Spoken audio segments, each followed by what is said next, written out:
Stay with us because we're going to be hearing about the return of an old favourite. Oh. Who is it?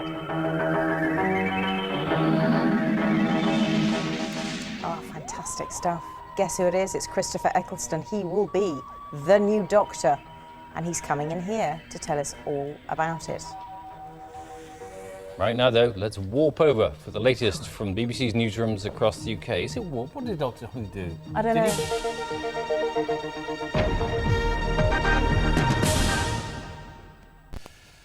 To science, from fact to science fiction. From history, science. Anyway. Passions run high in science fiction circles when talk turns to who has the necessary qualifications to play that Time Lord. Yes, Doctor Who is coming back, and after much speculation, it's been revealed that none other than Christopher Eccleston is to play him. Very good choice. I'll have to say that because he's sitting on a settee, but I think that anyway. Morning to you. Morning. It's his very first interview since the news was announced. First, though, let's time our own trip through time. The main unit, I don't know. I'm very worried about it all. Young man, I think you'll have to help me with that fortificator now that Susan's been put out of action. Yes, of course I will. Thank you. It will. Right it!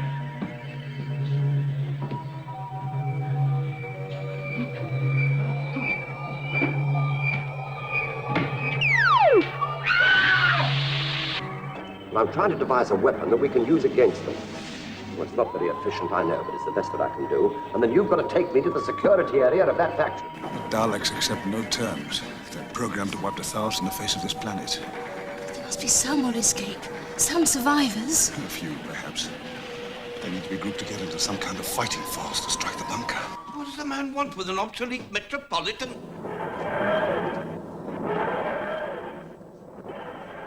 Oh, no. We're hallucinating again. Is that how you travel, Doctor? Not exactly the first-class end of the market, but serviceable vehicle, Captain. It would have helped if I had known what was going on. You are a Time Lord? Yes. At the moment, a rather angry one. A double pulse? Then you really are the Doctor. That's what I've been trying to tell you. I know who I am.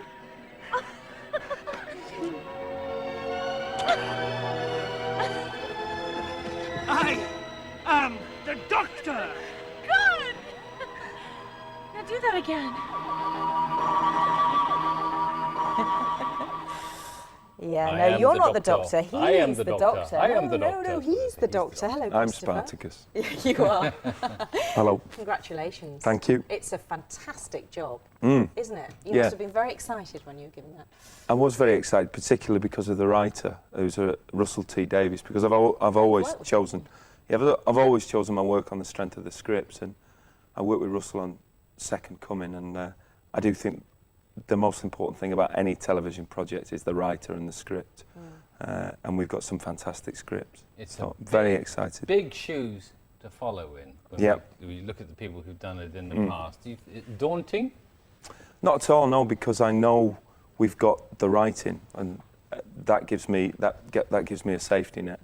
If it, you know, I have that to rely on. So I'm reasonably confident that we can do a good job and honour his past, and also bring him into the 21st century, which is what we want to do. Well, how are you going to bring him into the 21st century? Well, we're not going to wear scarves and hats for a start. Are you not? No. Big question. Despite your clip. You've got to have a thing, Christopher. Yes, you've got to have a thing. Oh, I've got a thing, but... Have you? What's your thing? Can you tell us?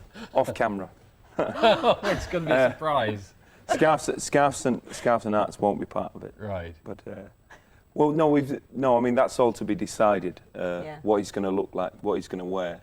But I don't think he's going to be quite as eccentric and as foppish as he was in the in some of his incarnations. Some people have been writing in today. Well, actually, lots of people have been writing. But one person said that they think that with you in the role, it might be a bit more Machiavellian, or that he might have a bit of a dark side. Well, yeah, I think he should have a slight dark side, but I think it'd be quite nice to bring out perhaps something in me that I've not done a great deal of, which is the lighter stuff as well.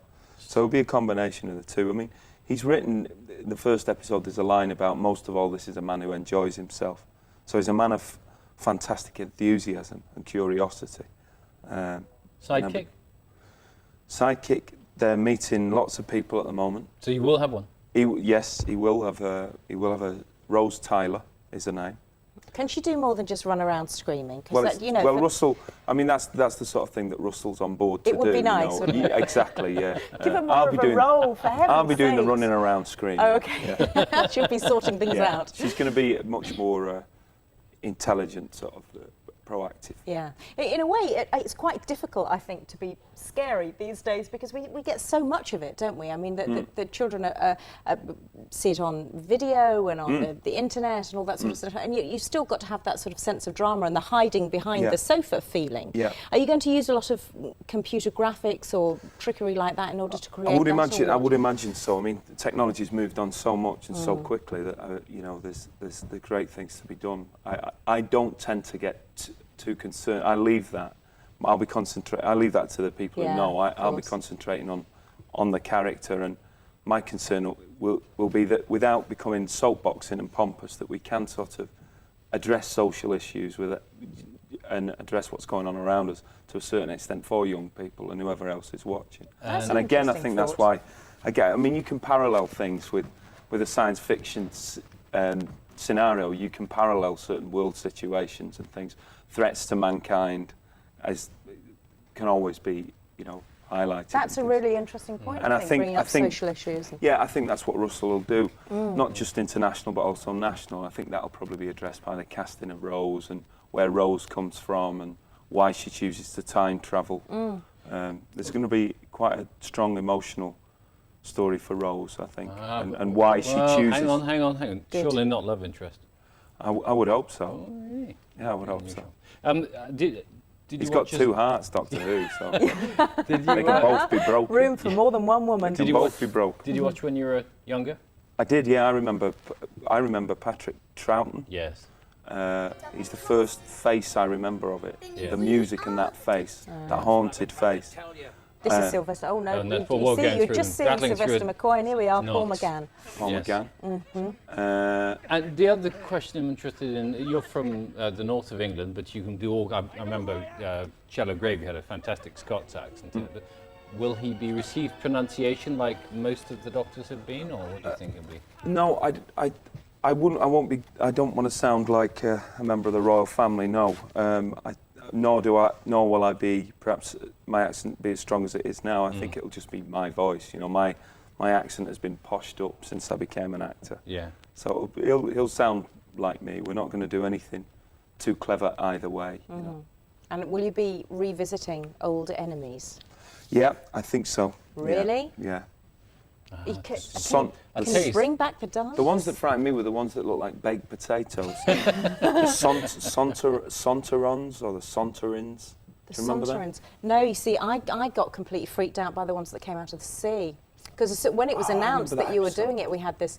They were called the sea monsters, and then when I said they were called the sea monsters, lots of breakfast viewers wrote in and said, no, they're from the Silurian race. Of course, you should have known that. I know, you've got to get this sorted. And if anybody wants to get a preview, in a sense, of your appearance, although obviously looking at you now, but just to gauge you as an actor, people can actually watch you live at the moment, can't they? They can, yeah. I'm doing a play written by Murray Gold called Electricity at the West Yorkshire Playhouse, and we opened on the 26th of March, last Friday, and we run till the 24th of April. And I'm playing an Essex builder in that. Very different from Doctor Who. Very different. In fact, you're going up there tonight, aren't you? Yeah, I did two shows yesterday. We do matinees at 2 o'clock, we do evening shows at 7:45, and I've got a show at 7:45 tonight. Have you? Better get a move on in a minute, haven't you? When do we see you as Doctor Who? I would imagine it'll be early next year. We start filming in Cardiff, BBC Cardiff, in July. Right. Okay. Wow. Well, I think it's an inspired choice. Really I do. Thank you. Really do. Yes, that's right. Bill Nye was saying that you're younger and prettier and better than he is, so you deserve to get the role. I was an usher at the National Theatre when Bill was doing some of his fantastic stuff with Anthony Hopkins. Yeah. He's a great actor, Bill. Well, he loves you back. Oh, well. We're like that, us lovers. Yeah. Thanks very much. Thank you, Christopher.